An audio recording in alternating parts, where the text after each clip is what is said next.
Hello, Forecaster here again, and we are back for episode 6 of Enter the Gungeon. And I'm here in the breach by the character selection area, basically, because I thought I would go over what each of the characters do, or more specifically, what items they start with, because I don't think I have, and not everyone watching might actually play Enter the Gungeon, so they probably don't know what the characters do. So, we'll start with the Hunter, whom I played as a bunch, and she starts with a rusty sidearm, and all of the characters basically start with a variant on this. It has infinite ammo, terrible damage, and can't reveal secret walls.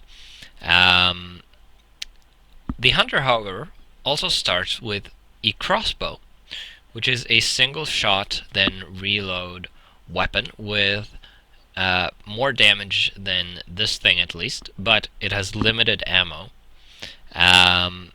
She also starts with a passive item, the dog, called Junior 2 apparently, and the dog can find items when you clear a room. So it has a small chance to dig up some items, and they can be health, armor, a blank, a key, or just some money.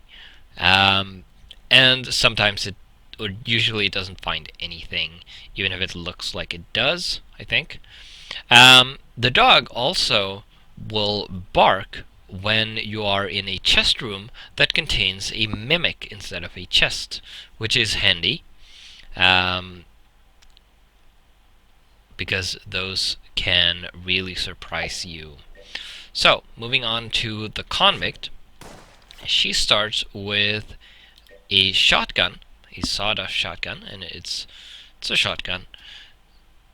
In addition to the basic weapon, she also starts with a Molotov, which is an active item. So when you throw it, it creates a circle of fire on the floor, which sets enemies that walk into it on fire, including you, unless you happen to be immune.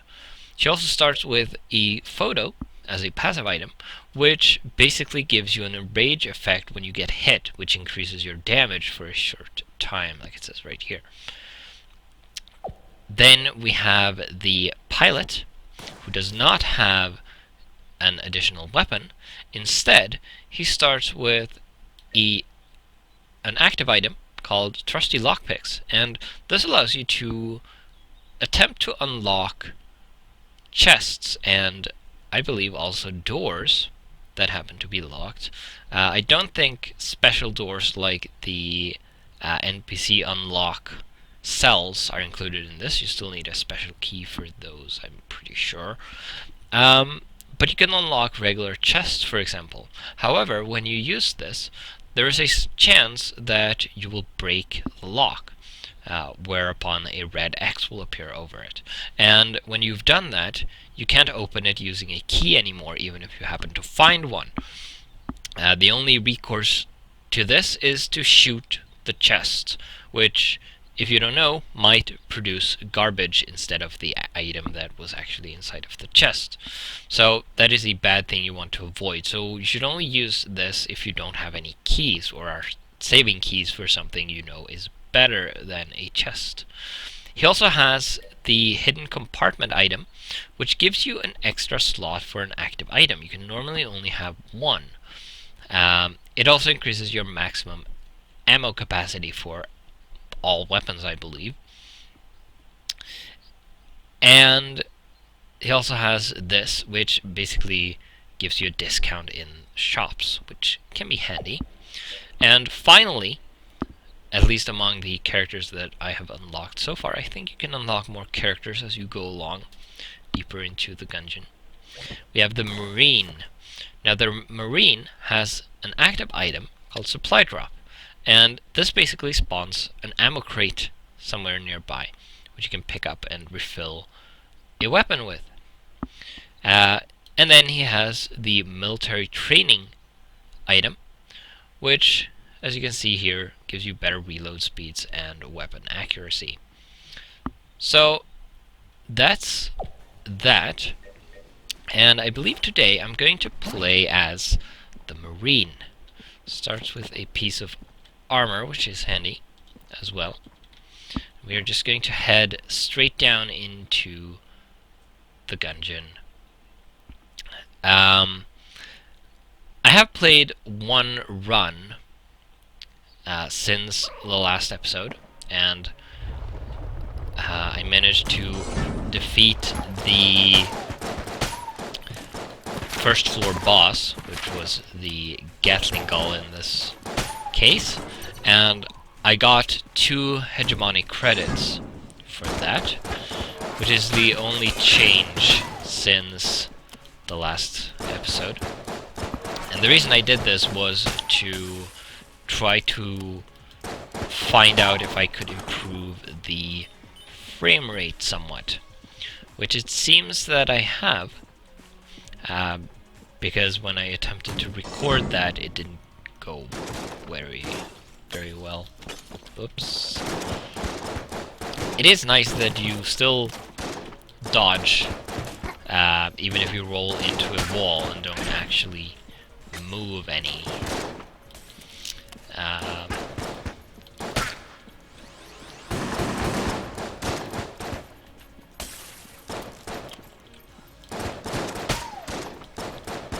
I also need to remember that I have blanks. Also, starting today, in case you've kept track of my schedule, you'll notice that this episode is early. Ooh, what is this? The blunderbuss. I don't think I've had this before. Oh. This is a charge weapon. Interesting.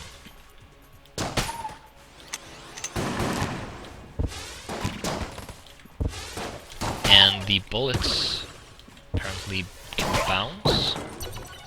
Okay, nice. But yeah, so I've decided to start publishing. Ow, that was dumb. I'm going to start publishing 2 Gungeon episodes per week. Not month. That would be dumb. Instead of the current single episode per week.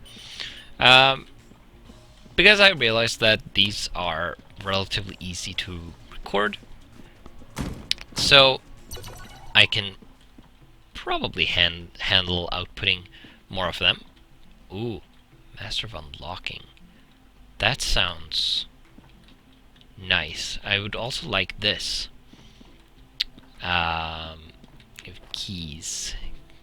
Keys. Probably shorter to just run up here. But yeah, so from now on there will be 2 Gungeon episodes per week. So I hope you enjoyed that.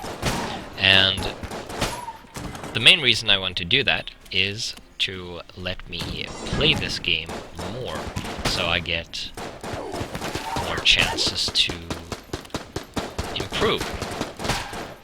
Because if I'm going to improve at this game, whoa, hello there, I'm going to need to play it more often, obviously. And releasing 1 episode per... I'm very happy that missed me. Releasing 1 episode per week. Whoops. Didn't allow me to... didn't require me to play a whole lot. And I want to avoid playing off camera too much, or at all if I can resist. Because I want to, as I've probably said before, I want to discover things with you. and not discover things on my own and then not have much of a reaction when you see them for the first time. Mostly referring to new weapons.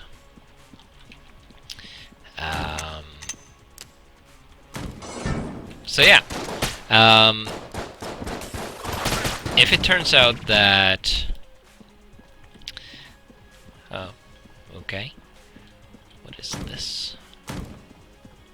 Oh. Hello.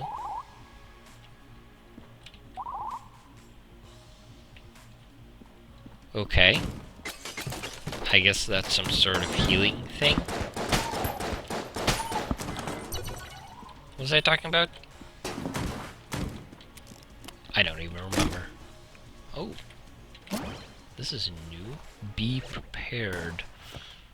Passive item. This honeycomb bonds with the user, releasing bees to protect their hive when damaged. So I'm a walking hive now, I guess? Presumably.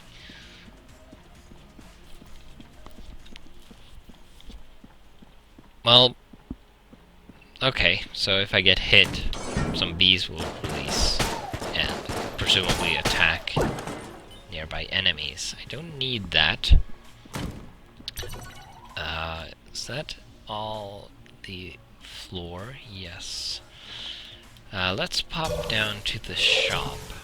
We haven't gotten enough money for that. Or that. We could afford this. I think we're going to buy this. Because we can't afford any of the other things, and I don't think we'll be getting enough money for them. So let's try this. Okay, so this is very nice rate of fire, and it also appears to slow enemies down as long as you sustain fire on them. Which is tricky when you have two of them.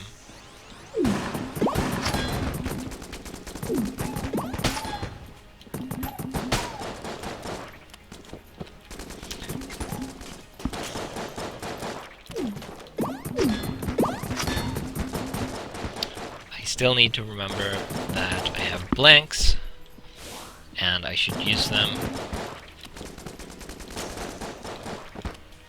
Damn it.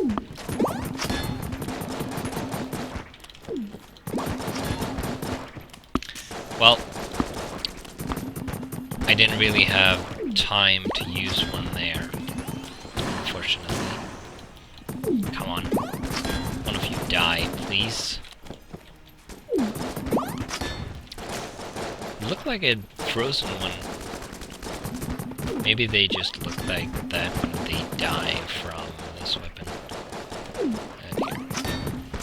Come on, one of you die now, please.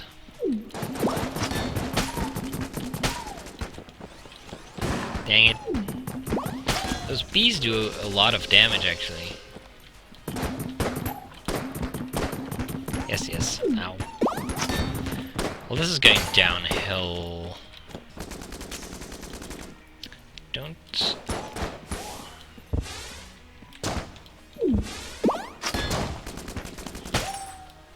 Ah, the bees kill him. Well, that could have gone better, but we got what looks like a new weapon. I also got a piece of armor back. The Glacier. Refill your trays. This is definitely new. Projectiles shatter and freeze enemies. So we have two ice-based weapons. I actually forgot to read about this and this. Right, so the blunderbuss shoots anything, used mostly by farmers who seek to defend their farms from hungry giants. The blunderbuss fires anything you put into it. Hold to charge and launch projectiles in an inaccurate short spray. Not as effective against sly dragons. Okay. The snowballer may contain rocks. This weapon was constructed the single time the Gungeon experienced a snow day. New Gundead simply appeared with these cannons strapped to their bodies and pelted everything in sight with powdery projectiles. There were also many chipped teeth. Right. And then the glacier says refill your trays and projectiles shatter and freeze enemies. Not much of a description, but oh well. So like I predicted, we didn't get a whole lot of money, so we wouldn't have been able to afford any of those other weapons anyway. We did get some hegemony credits. I believe we have a total of 4 now. Ooh. Right, the elevator guy told us to meet us in the shaft, so he is here.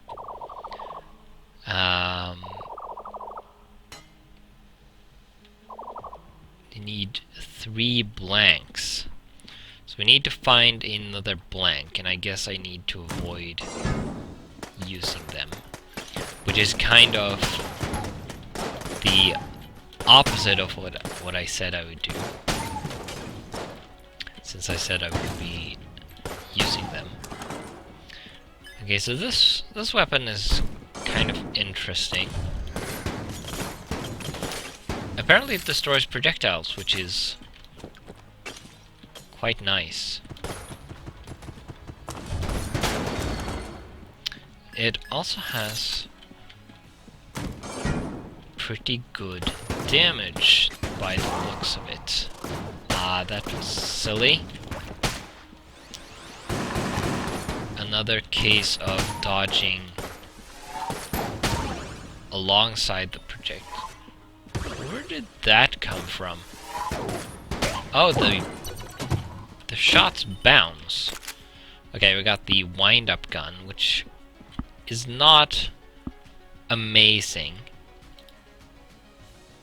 I think I'm going to stick with the glacier for now. Just another one of you. I really like that it destroys projectiles. Ow. Come on. That is very handy against those Iron Maidens.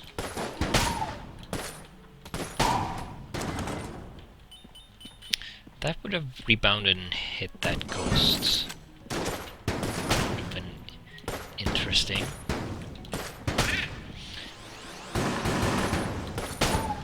The rate of fire on this isn't bad. It's just not fully automatic, or even semi-automatic, I don't think.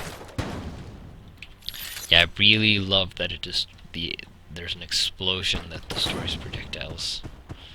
Come on. Nice. Probably kind of a waste. This, however, is fully automatic. We are burning through ammo on this, on the glacier pretty rapidly. We're almost down to half. But that is fine. Oh dear. Not sure I like this.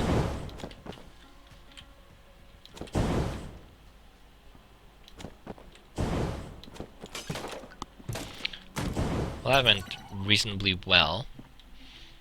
We have the heavy boots, which I've never had before. We have the prime primer, which I have absolutely no idea what it does, and it's extremely expensive. We can buy a blank, and then we are actually going to go back to the elevator room and give these 3 blanks we now have to the elevator guy. Yes, you can have them. 120 money and 3 keys. Goodness. That is quite expensive. We can afford that. We could afford that, or we could buy a piece of armor.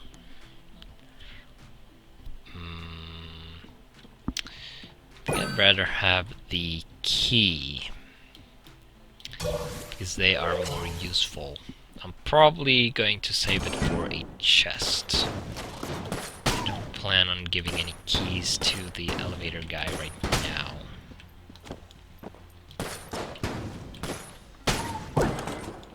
Oh, hello. Free blank is always nice.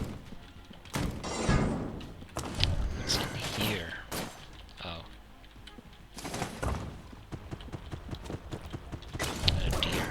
Oh, crap. And twice in a row because I thought it would... Oh. Well, I think this has been one of the longest runs yet. 13 minutes. Yeah, I think it's up there. 94 kills. A lead maiden, apparently they're called. We found quite an arsenal of weapons. Well, we bought one of them, but still. Let's do a quick restart. Let's have another go. I think that should be fine. I wonder how many threads I've dropped throughout this episode, where I've started talking about something and then gotten distracted. Dang it. I was really hoping I successfully dodged that. But, oh well. At least these shotgun guys are easily dodgeable.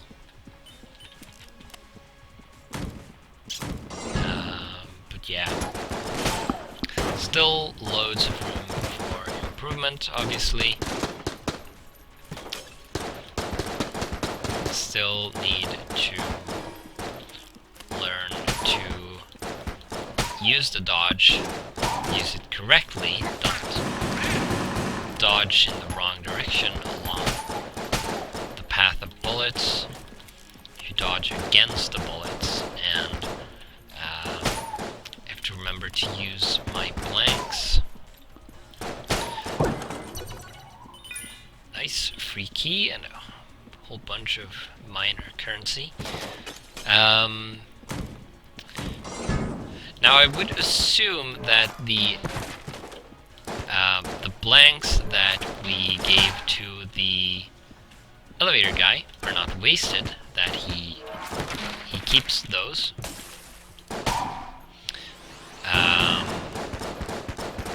Otherwise, that would be extremely evil if that is reset, but I don't think it will be. So the next task is, I think it was 120 money and 3 keys, which is quite a lot. That basically means 3 chests that we won't be able to open. I think we might want to play as the pilot while doing this, because it allows us to save on keys, or have a chance to do so at least, because we can use the lockpick instead. Though, of course, like I explained, the lockpick has a chance of actually jamming the chests, so... but it's still better than shooting the chest right away, because you have a small chance of opening it properly. And then, if you jam it, you can shoot it, and it would probably have about the same result as if you would have shot it immediately, because you didn't have, or didn't want to use a key. So, we do need a weapon. Oh, Thompson Sub-Machinegun. Yeah, see? I haven't had this before. I remember unlocking it in the shop up in the breach. It's the first time I found it. So, a favorite of organized criminals and hollow points. This gun has accumulated nicknames over its hundreds of years of use, known affectionately as the Tommy gun, the trench broom, the Chicago typewriter, and the teetotaler's Thursday. Never heard trench broom or this last one before. I have heard Tommy gun and Chicago typewriter before. I knew of those. So that's a little weird, especially that last one. Okay, so this is very rapid fire, as you would expect from a machine gun. Nice, we got a replacement key. And this is the store. We could buy the crossbow, but we're not going to because we want to save money, obviously, for the elevator guy if we can. If we can get the money on this run, that would be amazing. We're still on the first floor, of course, so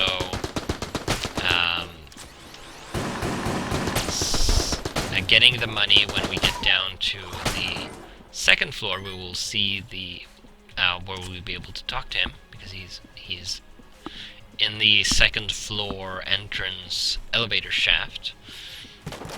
If we have the money by then, that would be amazing. And we need another key, of course. If we get enough money, though, we can probably buy that. Oh dear.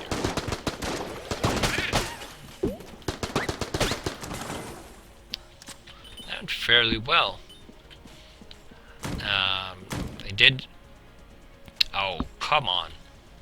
Why do you tempt me so?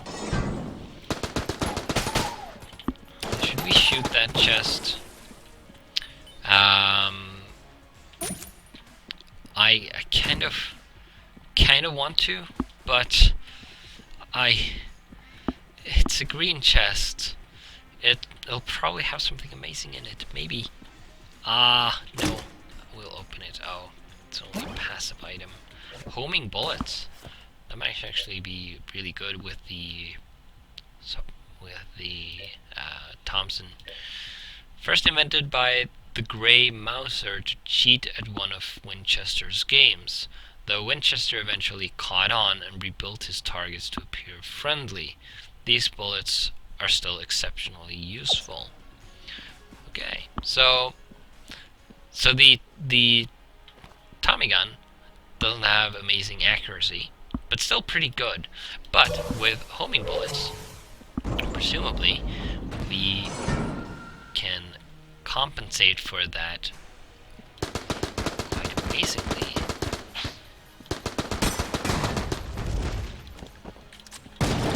It would be amazing if I could flawless this guy.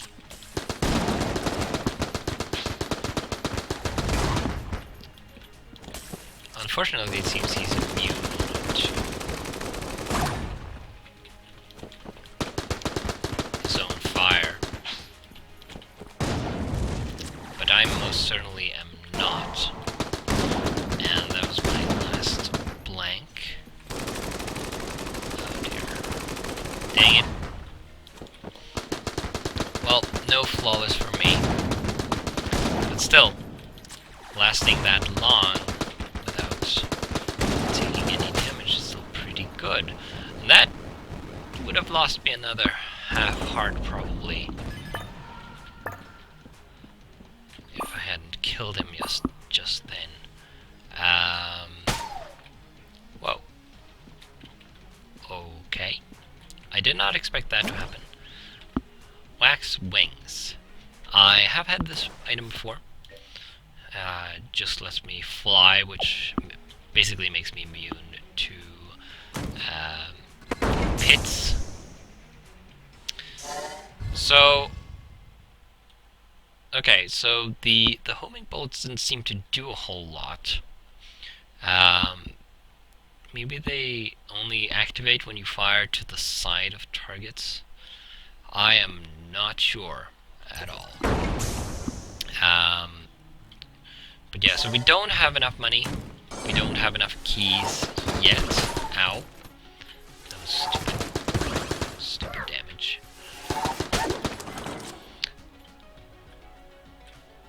What? No money? Come on.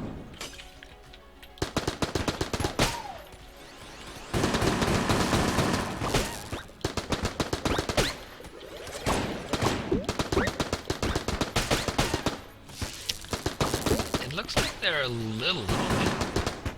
Maybe.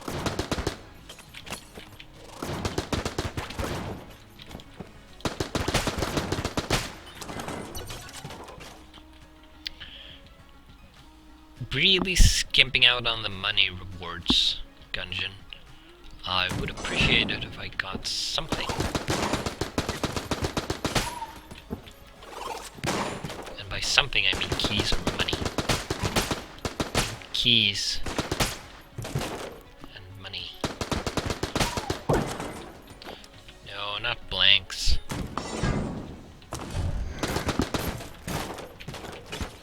Ow. Okay, I've run out of Tommy gun ammo.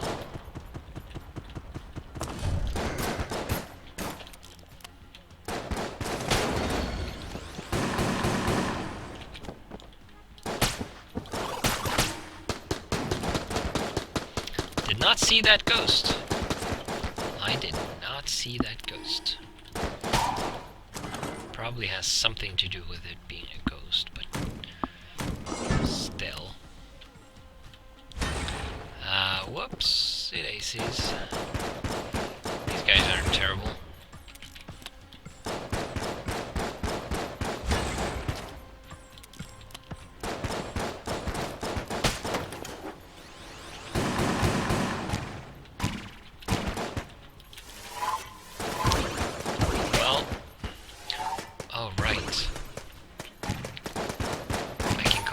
Ammo drop, can I? Completely forgot about that. Apparently I can't use it when I'm in combat. Oh dear. Ooh, that was close.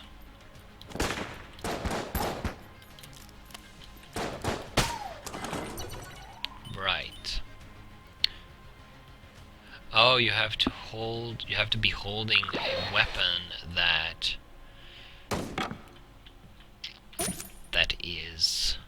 you can refill. You can't do it while holding the starting gun because it doesn't require ammo, or it has infinite ammo.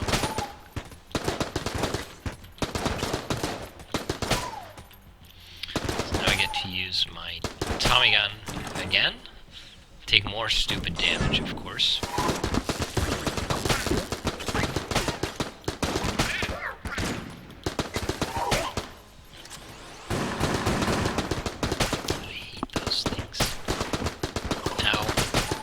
Sniped. I got a key though, which is very nice. Although I am one hit away from death, which is not so nice. So, oh come on! We are so close though. We just need one more key and 24 more money, or casings, or whatever they are called. We still have some more exploration to do, which means that there's a tiny chance that we could find what we need. Or I could die. Dang it. I should have opened that chest. Oh well. Right, so that'll be the end of this episode. I was apparently killed by my own slow reflexes, which is totally fair and true. But yeah, so with that, I will see you in the next episode.